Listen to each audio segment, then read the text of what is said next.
जय हिंद बच्चों, कैसे हो? उम्मीद करते हैं आप लोग अच्छे होंगे। प्यारे बच्चों, आज का क्लास लेकर फिर आप सबके बीच उपस्थित हो गए हैं और आज के क्लास में हम लोग अध्ययन करेंगे हीमोफीलिया के बारे में। उससे पहले आपके मन में एक प्रश्न आ रहा होगा, सर आप तो मैराथन क्लास कहे थे। बच्चा, मैराथन क्लास मैराथन ही रह गया क्योंकि उस दिन बारिश होने लगा, तो अचानक से बारिश को देखते हुए और विद्यार्थियों के स्वास्थ्य को ध्यान में रखते हुए क्लास बंद करना पड़ गया, क्योंकि भाई बच्चे आते तो भीग जाते।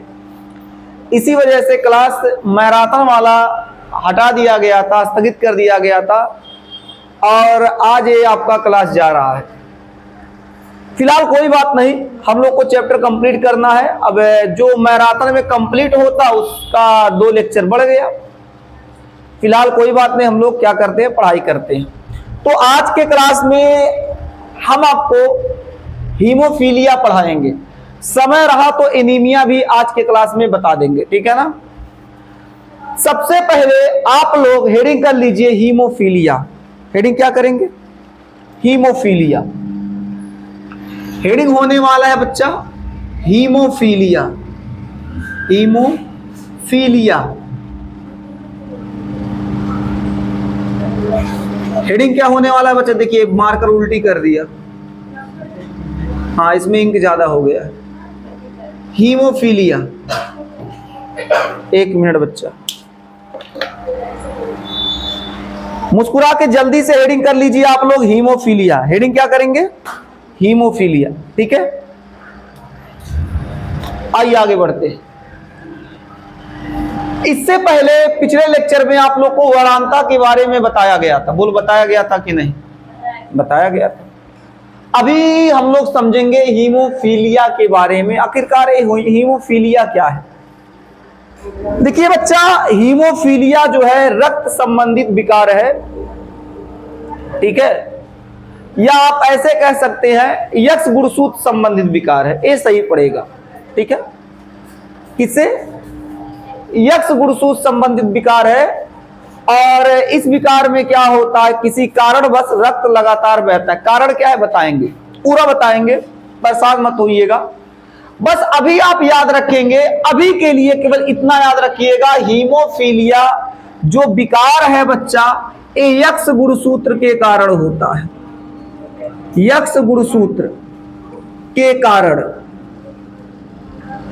आप कहेंगे सर आप जब वर्णांता पढ़ा रहे थे, वर्णांता पढ़ाते समय भी यही कहे थे कि वर्णांता भी यक्ष गुणसूत्र के कारण होता है, और आज आप हीमोफीलिया भी कह रहे हैं यक्ष गुणसूत्र के कारण होता है। बिल्कुल सही बात है बच्चा, बिल्कुल सही बात है। यक्ष गुणसूत्र के कारण ए भी होता है, ओ भी होता है। कैसे होता है अभी जब वंशागत के बारे में बताएंगे तब आपको समझ में आएगा कैसे। पहले इसके बारे में थोड़ा जान लेते हैं। देखिए हीमोफीलिया जो होता है, अगर किसी को हो गया तो उस व्यक्ति को थोड़ा सा घाव या चोट या कट जाने पर ब्लड जो होता है लगातार बहता रहेगा। आधे घंटे बह सकता है, 1 घंटे बह सकता है, 2 घंटे, 10 घंटे, 12 घंटे, 24 घंटा लगातार बह सकता है, थोड़ा थोड़ा करके। यानी अगर किसी को हीमोफीलिया है तो वहां खतरा जो है ज्यादा है। अगर थोड़ा सा कट जाएगा, चोट लग जाएगा, एक्सीडेंट हो गया, तो वहां जो ब्लड होगा लगातार बहेगा, खून का थक्का नहीं बनता है, ब्लड लगातार बहता है। तो यानी इस विकार में ध्यान क्या देने वाली बात है कि खून जो होता है, खून का थक्का नहीं बनता, थक्का नहीं बनता। अगर थक्का नहीं बनेगा बच्चा, बात सुनिएगा मेरे देश के नौजवान, अगर थक्का नहीं बनेगा तो मतलब खून लगातार बहेगा। कब तक बहेगा बच्चा? हो सके आधा घंटा बहे, या हो सके इससे ज्यादा। ज्यादा कितना? अगर थोड़ा घाव लगा हुआ तो थोड़ा थोड़ा करके ब्लड लगातार 24 घंटे तक भी निकल सकता है। इस बात पे आप ध्यान दीजिएगा बाबू। ब्लड इसमें घाव या चोट लगने पर आधे घंटे से लेकर 24 घंटे तक ब्लड बहेगा। अब कहेंगे मास्टर 24 खूनमा होकर शरीर में उतना नहीं है। भाई साहब, थोड़ा सा चोट लगेगा तो थोड़ा थोड़ा निकलेगा, इकट्ठे फाट फूट जाएगा चिरा उरा जाएगा तो धड़धड़ा के आधे घंटा में हिसाब किताब बराबर कर देगा। क्यों? यही बताया जा रहा है। और ये रोग जो है, इस रोग या विकार या बीमारी जो भी कह लीजिए, इस बीमारी के बारे में पता कब चला? रानी विक्टोरिया के समय। ये विकार बच्चा रानी विक्टोरिया को था। रानी विक्टोरिया,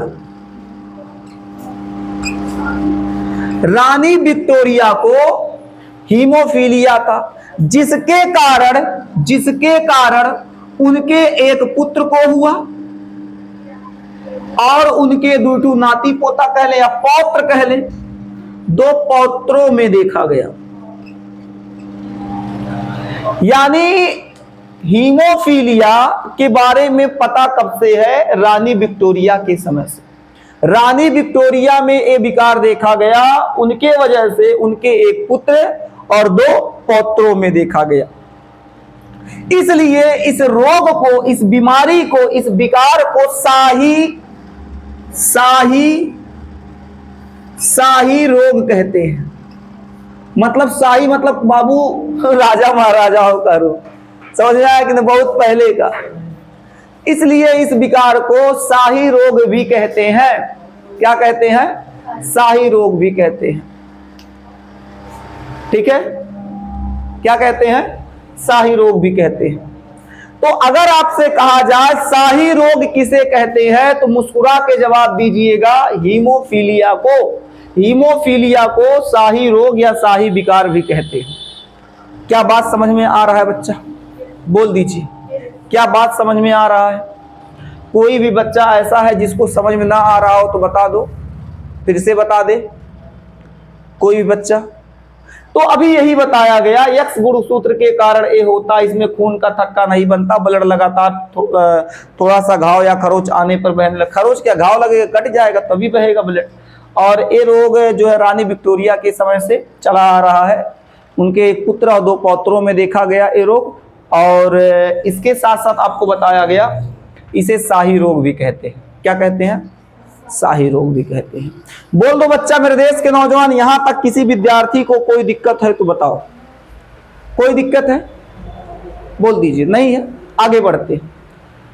अब बात करते हैं हीमोफीलिया के प्रकार की। देखिए बच्चा, अगर बात करें हीमोफीलिया के प्रकार की, तो हीमोफीलिया बच्चा 2 प्रकार के। कितना? 2 प्रकार के। पहला हो जाएगा हीमोफीलिया ए। क्या हो जाएगा?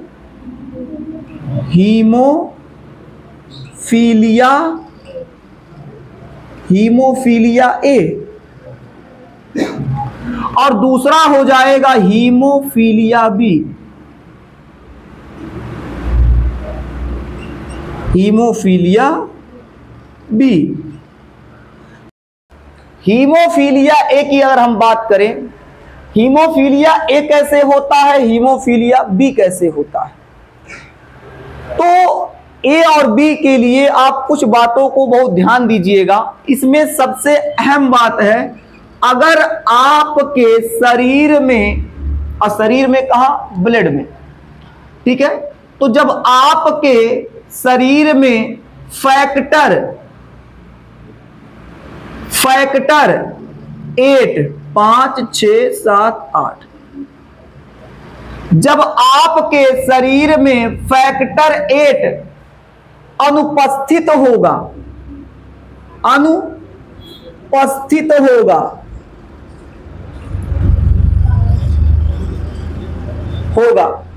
तब हीमोफीलिया ए होगा। कहेंगे मास्टर अनुपस्थिति कैसे होगा? ये कैसे अनुपस्थित होगा, ये तो पता होना चाहिए। तो अभी हम बता देंगे, थोड़ा धैर्य रखिए। अभी केवल आप इतना समझिए हीमोफीलिया ए कैसे होता है। अभी अनुपस्थित कब होगा अभी बता देते हैं। जब हीमोफीलिया ए किसी को होगा तो उसमें फैक्टर 8 जो होता है अनुपस्थित होगा। और जब किसी को हीमोफीलिया बी होगा तो जो फैक्टर कहो चाहे कारक कहो, फैक्टर 9, जब फैक्टर 9 अनुपस्थित होगा, अनुपस्थित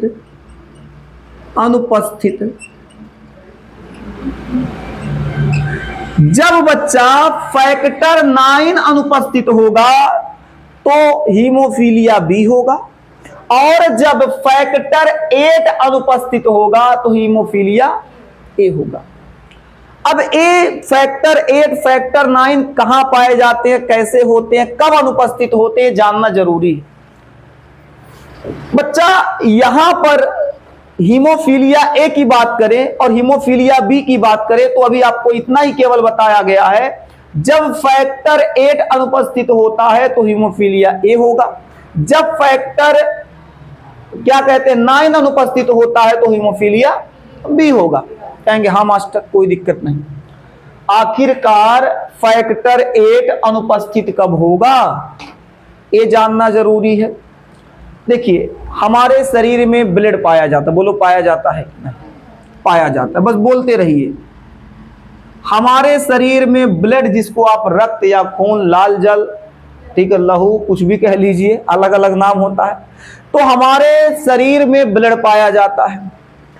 अब इन ब्लड में बच्चा कुछ प्रोटीन पाए जाते हैं, PRO लिख दिए, समझ जाइए प्रोटीन।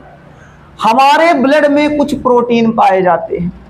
अब उन प्रोटीन में एक खास प्रोटीन होता है जिसे बच्चा हम लोग क्या कहेंगे, ग्लोब्यूलिन कहेंगे। एक प्रोटीन पाया जाएगा ग्लोब्यूलिन, क्या पाया जाएगा, ग्लोब्यूलिन। अब ये जो ग्लोब्यूलिन प्रोटीन पाया जाता है, क्या होता है, धीरे धीरे इसकी कमी होने लगती है। जब ब्लड में ग्लोब्यूलिन प्रोटीन की कमी होने लगेगी, कम होने लगेगा, तो उस समय फैक्टर 8 अनुपस्थित होगा, और जब फैक्टर 8 अनुपस्थित होगा तो उस व्यक्ति के अंदर एक रोग बनेगा जिसे हीमोफीलिया ए कहेंगे। क्या बात समझ में आ गया? यानी हीमोफीलिया ए कब होगा, ग्लोब्यूलिन की कमी से। और ग्लोब्यूलिन की कमी जब होगी तो क्या होगा बच्चा, फैक्टर 8 अनुपस्थित हो जाएगा, मैदान छोड़ के भाग जाएगा। और जब भाई साहब मैदान छोड़ के भाग गया तो पूरा माइजमती साम्राज्य अपना, यानी सिंपल सा रोग हो जाएगा, सिंपल सा क्या घातक होता है, हीमोफीलिया ए हो जाएगा। बोलो कितना बच्चों को समझ में आ गया हीमोफीलिया ए?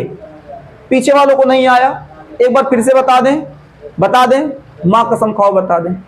आओ आओ बच्चा, हमने कहा हीमोफीलिया ए, हीमोफीलिया बी। ए हीमोफीलिया के प्रकार है।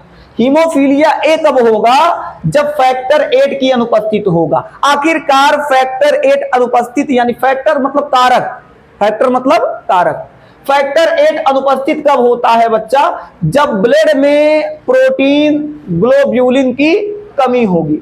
ग्लोब्यूलिन की कमी होगी तब बच्चा ए फैक्टर 8 अनुपस्थित होगा, और जब ये मैदान छोड़ के भाग जाएगा अर्थात अनुपस्थित होगा तो हीमोफीलिया, ठीक है।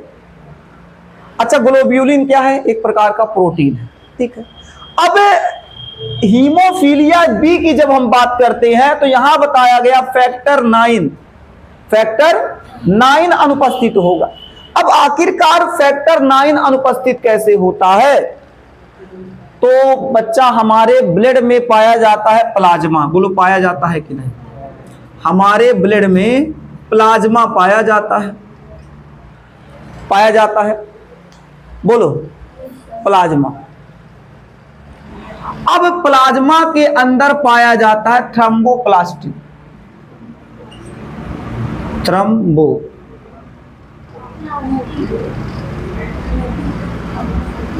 क्या पाया जाएगा बच्चा, थ्रोम्बोप्लास्टिन पाया जाएगा। ये थ्रोम्बोप्लास्टिन दो चीजों से मिलकर बना होता है, एक तो प्रोटीन से मिलकर बना होता है, दूसरा लिपिड से मिलकर बना होता है, ठीक है। प्रोटीन और लिपिड से मिलकर बना होता है ये थ्रोम्बोप्लास्टिन। अब होता क्या है बच्चा, होता क्या है, ब्लड के अंदर प्लाज्मा जो पाया जा रहा है, उस प्लाज्मा में प्रोटीन और लिपिड का बना हुआ एक पदार्थ पाया जाता है जिसे थ्रोम्बोप्लास्टिन कहते हैं। जब इसकी कमी होगी, जब इसकी कमी होगी तो फैक्टर 9 मैदान छोड़ के भागेगा अर्थात अनुपस्थित होगा। यानी थ्रोम्बोप्लास्टिन की कमी से फैक्टर 9 अनुपस्थित होता है, जिसकी वजह से हीमोफीलिया बी नामक विकार होता है। आखिर ये कहां पाया जाता है? तो ब्लड के प्लाज्मा में पाया जाएगा। किसका बना होता है? तो प्रोटीन और लिपिड का। क्या बात समझ में आ गया? बोलो बच्चों, आ गया समझ में बात? तो क्या ये पूरा बात आप समझ गए हीमोफीलिया के बारे में? Hemophilia A, hemophilia B, hemophilia A, hemophilia B, hemophilia A, hemophilia B क्या होता है? कितने इसमें आपको बता दिया गया, फैक्टर 8 की अनुपस्थित होगी तो ए होगा, फैक्टर 9 की अनुपस्थित होगी तो बी होगा। कुछ डाउट है क्या? बोलिए। फैक्टर 9 और 8 क्या है? ओह अच्छा, ए फैक्टर मतलब होता है बच्चा कारक। फैक्टर मतलब क्या होता है? कारक। अभी हम बता देते हैं, एक मिनट। इतना बड़ा डाउट कैसे हो सकता है हमारे क्लास में? आखिरकार सर फैक्टर क्या है? फैक्टर को हिंदी में कारक कहते हैं। जब मेंडल प्रयोग कर रहे थे तो उन्होंने जीन को कारक कहा था, तो इस हिसाब से आज के दौर में फैक्टर को हम लोग क्या कहेंगे? कारक को क्या कहेंगे? और जीन क्या होता है आपको भली बात पता है? पता है कि नहीं पता है? बोलो, कितना लोग को पता है जीन? क्या आप समझ गए फैक्टर क्या है? समझ गए फैक्टर क्या है? ठीक है, यानी जो आपका फैक्टर है उस जान गए क्या है। यानी बच्चा जब मेंडल प्रयोग कर रहे थे, अब सुन लीजिए, डाउट क्लियर कर लीजिए आप लोग। मेंडल जब प्रयोग कर रहे थे तो प्रयोग करते समय वो क्या करते हैं? जीन को फैक्टर कहते हैं, यानी कारक कहते हैं। अब बाद में उस कारक का नाम परिवर्तित करके जीन रखा गया। आपको बकायदे से पिछले लेक्चर में पढ़ा है। पिछला लेक्चर मतलब इससे पहले शायद लेक्चर नंबर 2 या 3 या 1 किसी में है बात, जाके देखिएगा, शायद 2 है, देख लीजिएगा जो भी लेक्चर हो बच्चा, वहां आपको बता दिए थे हम। तो अगर फैक्टर शब्द आता है तो आप ये मान के चलेंगे कि इस शब्द का प्रयोग मेंडल द्वारा किया गया था। बाद में आधुनिक समय में, आज के समय में इसे जीन के नाम से जाना जाता है। ठीक है, जीन शब्द के बारे में कौन बताया था? कौन बताएगा? पढ़ाए भी हैं, जल्दी बोलिए, बोल दो। बहुत अच्छे, बहुत अच्छे, बहुत अच्छे। अरे तुम लोग पगले रुलाओगे क्या? आइए यहां तक नोट कीजिए, यहां तक नोट कीजिए, फिर आगे बढ़ते। यहां तक नोट कीजिए, नोट कीजिए, फिर आगे बढ़ते। क्या बात है, बड़ा मुस्कुरा रहे हो।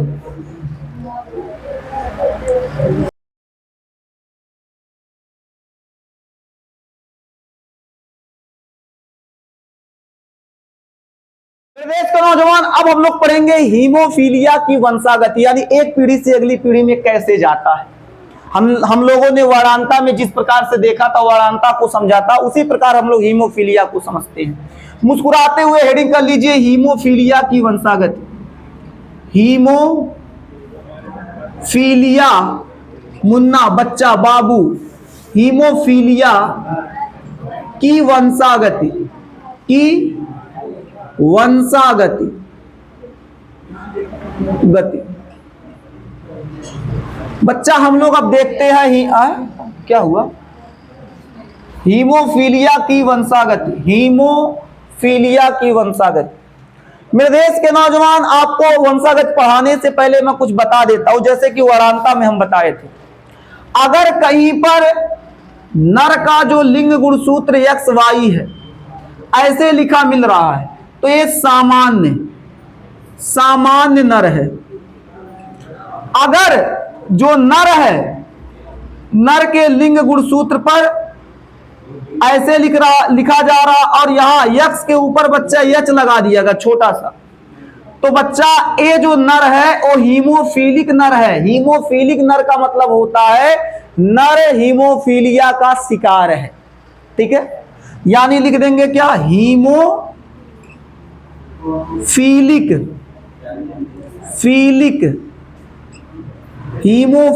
नर।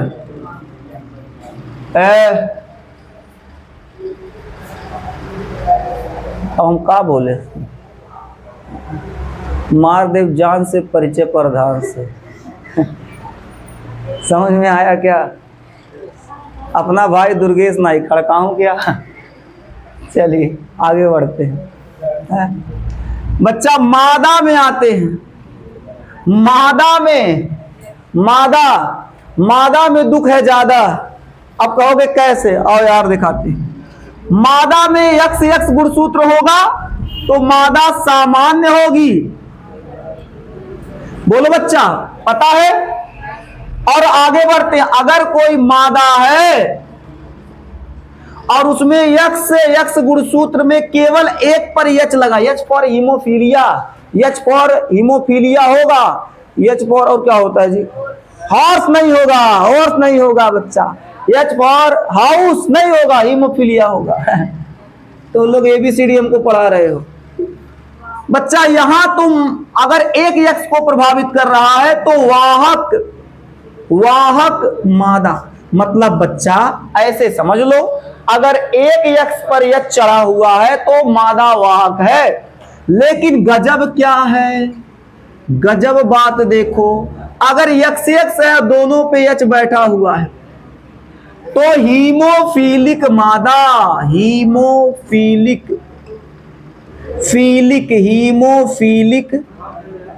मादा है। हीमोफीलिक मादा क्या हो जाएगी? हीमोफीलिक मादा। क्या इतना बात आप सबको याद रहेगा? बोलो बच्चा, क्या इतना बात आप लोगों को याद रहेगा? याद रखिएगा, अगर नर में यक्स वाई गुणसूत्र है तो नर सामान्य है।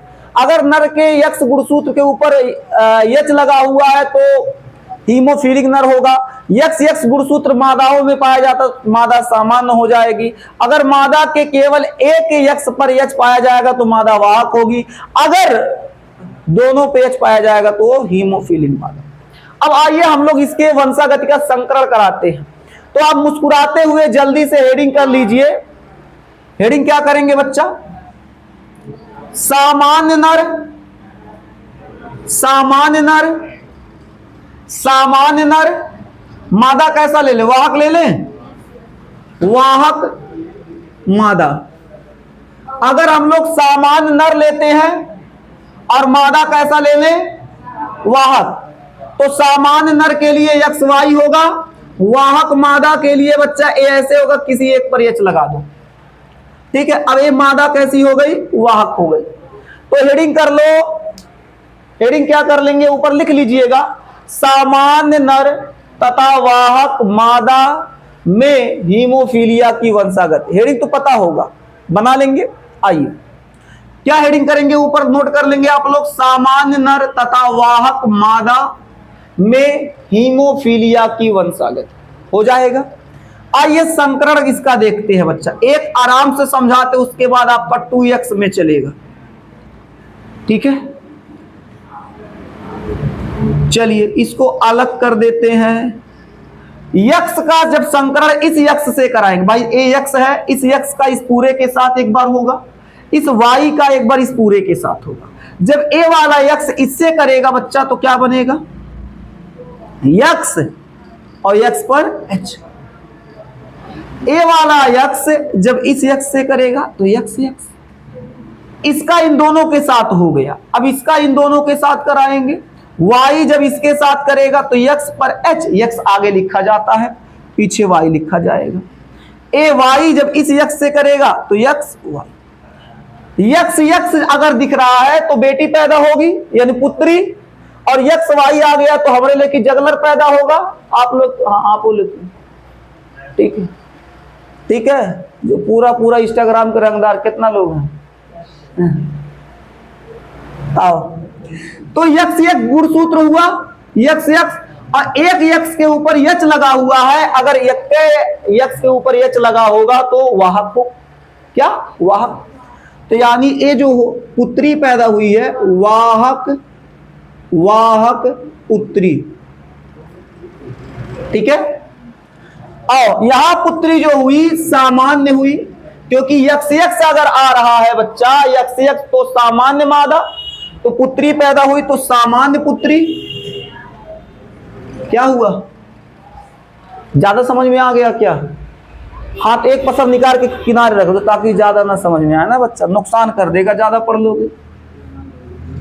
आओ यहां देखेंगे बच्चा, यहां बाबू मुन्ना यहां देखेंगे तो क्या होगा, ये नर होगा। हो गया सर, आ जाए, बस आ गए। ए यहां देखिएगा, यहां ए, हाँ बस आ गए, ये लिख दे एक सब। ए बच्चा पुत्र होगा, कैसा पुत्र, हीमोफीलिक, हीमो लिख के 0 लगा दें, हीमोफीलिक पुत्र होगा। और ए बच्चा सामान्य पुत्र होगा। 1 मिनट सर का बात सुन ले भाई, क्या बुला रहे हैं, नोट करो हमारे।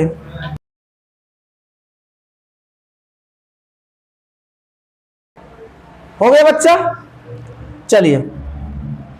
वाहक पुत्री, अब देखो पुत्री बनने का चांस बच्चा कितना बन रहा है, 50%। 50% में चांस क्या बच्चा, टोटल 100% होगा। 25% चांस है कि वाहक पुत्री हो, 25% चांस है कि सामान्य पुत्री हो, 25% चांस है कि हीमोफीलिक पुत्र हो, और 25% चांस है कि सामान्य पुत्र हो। बोलो कितना लोग समझ जाएंगे, बता लेंगे, लिख लेंगे। अगर अच्छा इसके बारे में लिखने के लिए आया तो क्या करेंगे, बता लेंगे क्या। जब सामान्य नर और वाहक स्त्री के बीच हीमोफीलिया की वंशागत देखते हैं या फिर संकरण कराते हैं, तो अगली पीढ़ी में क्या दिखाई देता है, 25% पुत्री वाहक और 25% पुत्री सामान्य तथा 25% पुत्र, और इसमें हो जाए। या आप ऐसे लिख सकते हैं, ये देखिए अगर पुत्रों की बात करें तो 2 पुत्र हैं, तो दोनों पुत्र 100% होंगे। कितना होंगे, 100% पुत्र होंगे। तो ऐसे अब पुत्र 100% होंगे, अब पुत्री यहां कितनी हो जाएंगी, 100%। तो आप ऐसे भी कह सकते हैं, ऐसे कह सकते पुत्री और पुत्र को अलग अलग करके, तो क्या बना सकते हैं, कह सकते हैं जो पुत्री है 50% पुत्री वाहक हो जाएगी और 50% क्या हो जाएगी, पुत्री सामान्य हो जाएगी। अगर पुत्री की बात करें तब, अगर चारों को बात करें तब 25-25 लेंगे। अगर पुत्री को अलग कर दिए और पुत्र को अलग कर दिए, अब इसके लिए 100% यूज होगा। हम 25% क्यों यूज किए, क्योंकि भाई चारों की बात हो रही है, यहाँ चारों का आंकड़ा रखे। लेकिन आपसे पुत्र की बात या पुत्री की बात करना हो, या आप पुत्र की बात या पुत्री की बात करेंगे, तो वहां पर आप 50-50% ले सकते हैं। यानी अगर पुत्र में देखें तो 50% पुत्र हीमोफीलिक और 50% पुत्र क्या हो जाएंगे, सामान्य। ठीक है, कोई दिक्कत, हो गया, मिटाएं, नोट करो, आगे बढ़ते हैं। अब हम लोग आगे देखते हैं। अभी हमने संकरण करके देखा, हमने क्या देखा, यहां नोट कर देते हैं। अभी हमने देखा सामान्य नर था, ए मुन्ना, और स्त्री क्या थी जी, वाहक, वाहक स्त्री। यानी सामान्य पुरुष का विवाह वाहक स्त्री से कराइए, रिजल्ट ढेर कुल देख लीजिए, अलग अलग रिजल्ट देखेंगे। बोलो ए बतियाना, बिया करा दूंगा। हाँ। हाँ। आओ बच्चा, परेशान हो जाओगे बाबू।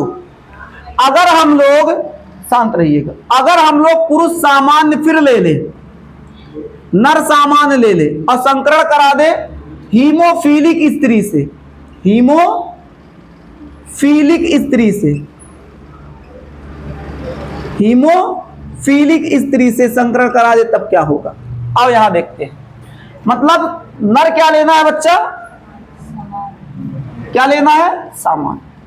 हम सामान्य नर लेते हैं, यानी XY।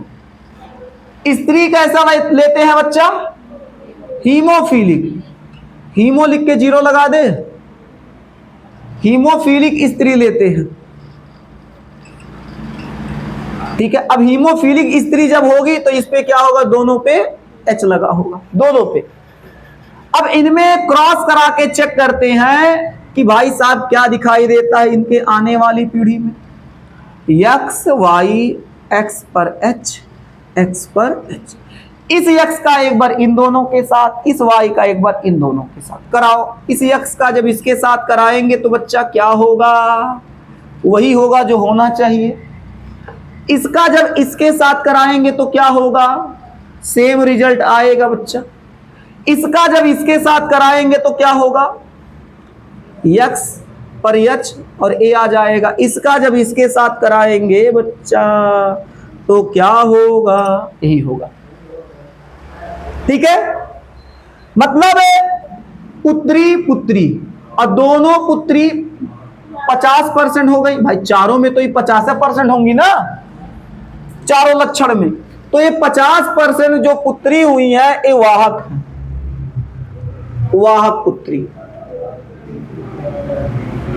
और ये जो 50% पुत्र हुए हैं, 50% पुत्र हुए हैं वो कैसे हैं?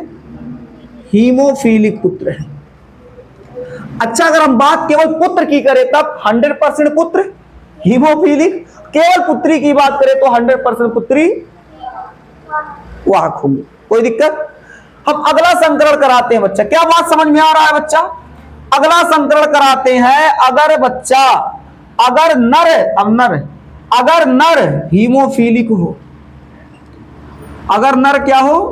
हीमोफीलिक हो, और क्रॉस कराएं किससे बच्चा? क्रॉस करा दें। क्रॉस किससे कराएं? सामान्य स्त्री से करा दें। चलो, सामान्य स्त्री जो आप कहेंगे। अगर नर हीमोफीलिक हो और स्त्री कैसी हो? सामान्य हो, तो क्या होगा?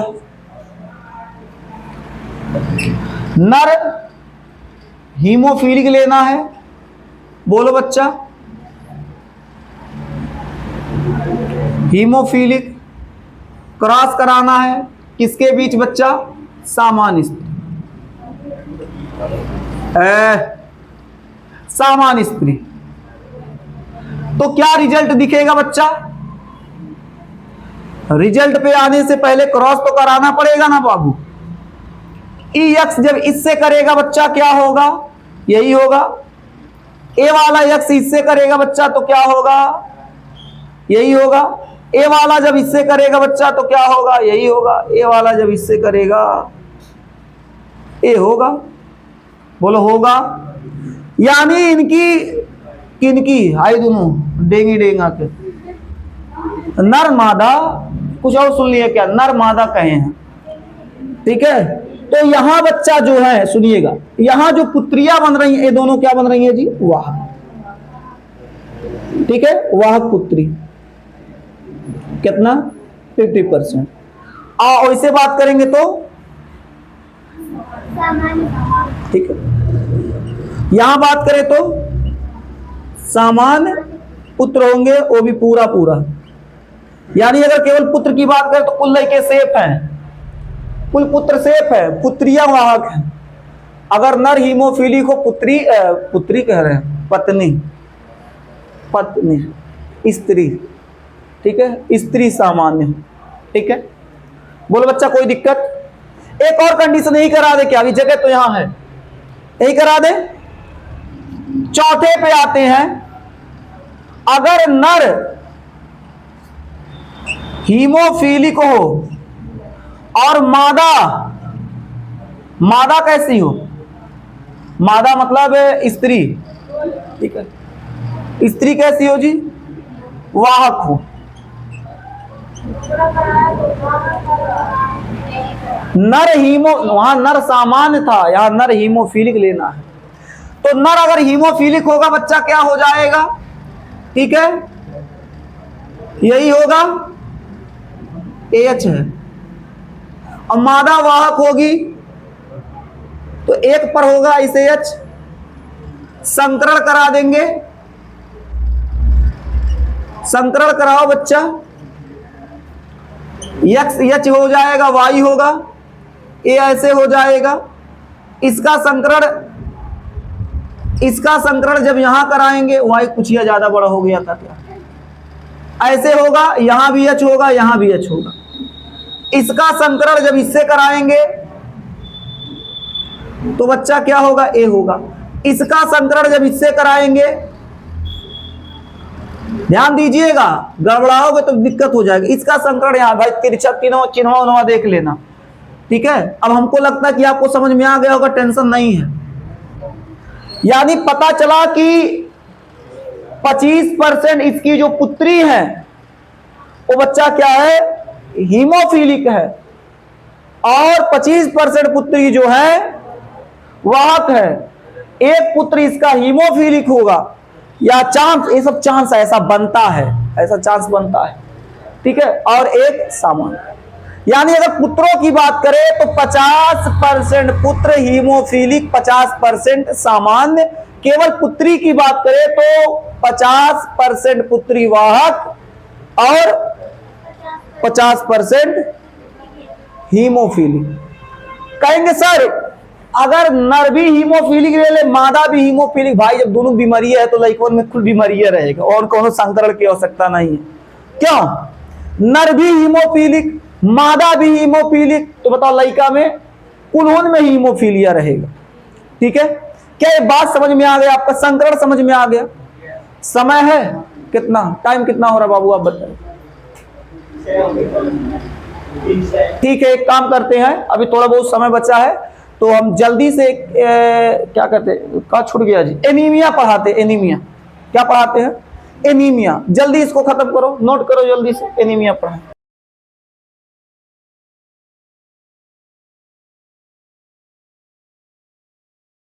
अब हम लोग पढ़ते हैं, क्या पढ़ते हैं जी? एनीमिया। क्या पढ़ते हैं? एनीमिया। आइए देखिए, समय नहीं है, समय नहीं है बच्चा। एनीमिया, अरे कैसे लिखा जाएगा? एनीमिया बच्चा, समय नहीं है, थोड़ा तेजी से समझते हैं क्योंकि अभी हमारे अनिल सर धरना बोल देंगे कि सर आपका बेल खत्म हो गया, घंटी बज जाएगी अभी।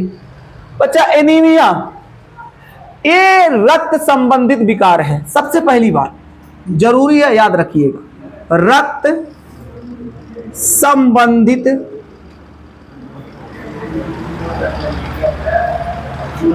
रक्त, अरे बाबू, रक्त संबंधित विकार है। ए बाबू, मुन्ना भैया, रक्त संबंधित विकार है। कैसा विकार है? रक्त मतलब रक्त से संबंधित विकार है। अब कहेंगे कैसे? वास्तव में जो रक्त होता है, रक्त बोले तो ब्लड, रक्त मतलब ब्लड, जो बच्चा ब्लड होता है, हाँ कोई कुछ बोल रहा है क्या? सुनिएगा, कुछ पूछना है? जो ब्लड होता है उसमें पाया जाता आरबीसी, बोलो पाया जाता है। ये जो आरबीसी, ये हटा देते हैं, सेल्स, जो आरबीसी होता है इसका जो स्ट्रक्चर होता है, संरचना होता है गोलाकार। कैसा होता है? गोलाकार। अब जब किसी व्यक्ति को एनीमिया हो जाएगा तो आरबीसी का स्ट्रक्चर बदल जाता है, और बदल कर हो जाता हंसियाकार। हंसियाकार। अब कोई कहेगा सर ये हंसियाकार का तो मार डालूंगा। हंसिया नहीं जानते हो? हंसियाकार क्या होता है? हंसिया जानते हैं ना? हंसियाकार नहीं, हंसिया नहीं जानती बहनी, मम्मी से पूछिएगा हंसिया। अरे बाप कह रही, अरे बाप हंसिया नहीं जानते हो?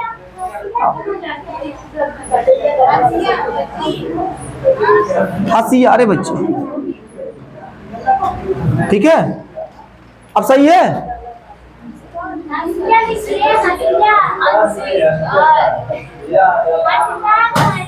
अरे भाई अच्छा, या छूट गया है?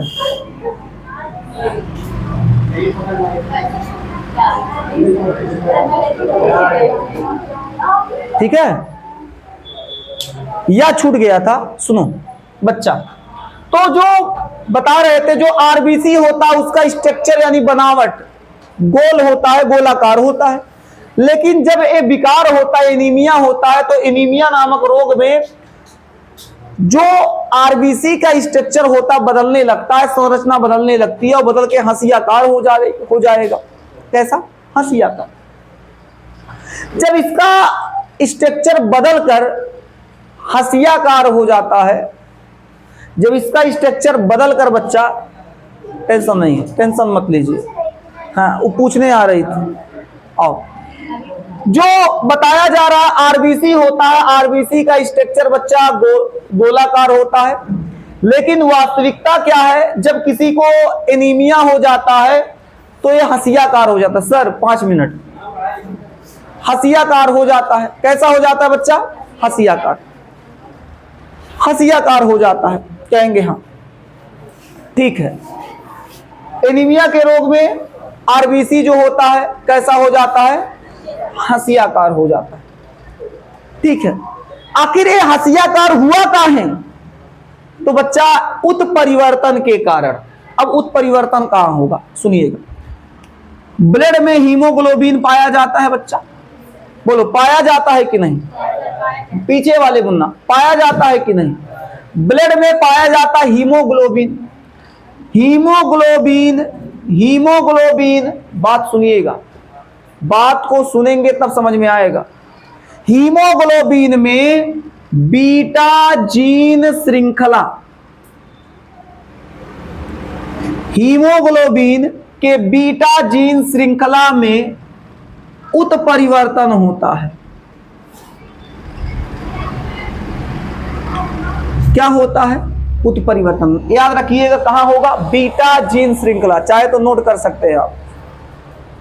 बीटा जीन श्रृंखला में उत्परिवर्तन होता है, जिस उत्परिवर्तन के कारण आरबीसी का जो बनावट अर्थात स्ट्रक्चर या संरचना गोलाकार था, अब वो हसियाकार हो जाता है।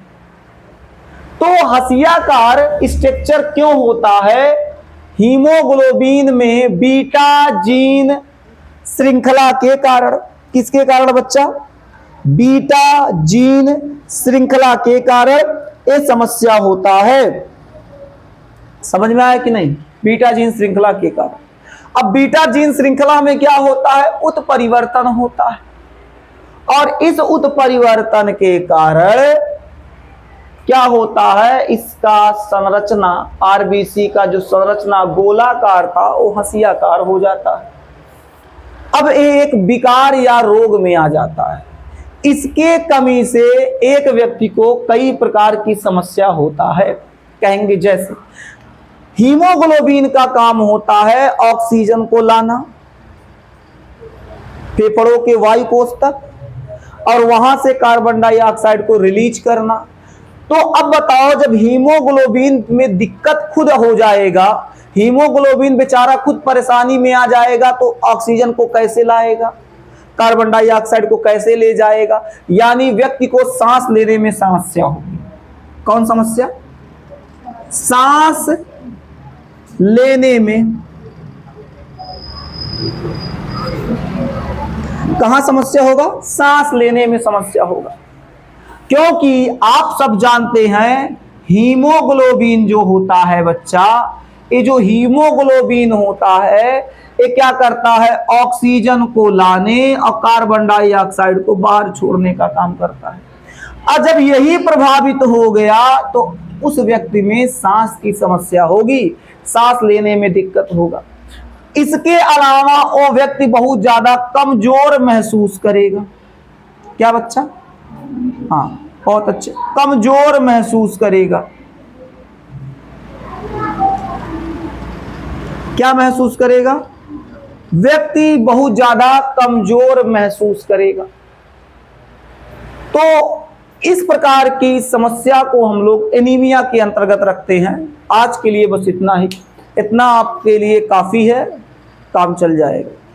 फिर मिलते हैं अगले क्लास में। आपको ये क्लास कैसा लगा कमेंट में अपना राय जरूर दीजिएगा, और अपने मित्रों के पास क्लास को शेयर कीजिए ताकि आपके साथ आपके मित्र भी पढ़ सके। एक देहाती मास्टर को कम से कम सपोर्ट कीजिए कि गांव का एक मास्टर है, पढ़ा रहा है, तो हमको भी थोड़ा सा सपोर्ट कर दीजिए ताकि हम और बेहतर और अच्छे बच्चों को, सभी बच्चों को पढ़ाए और अच्छे से पढ़ाए।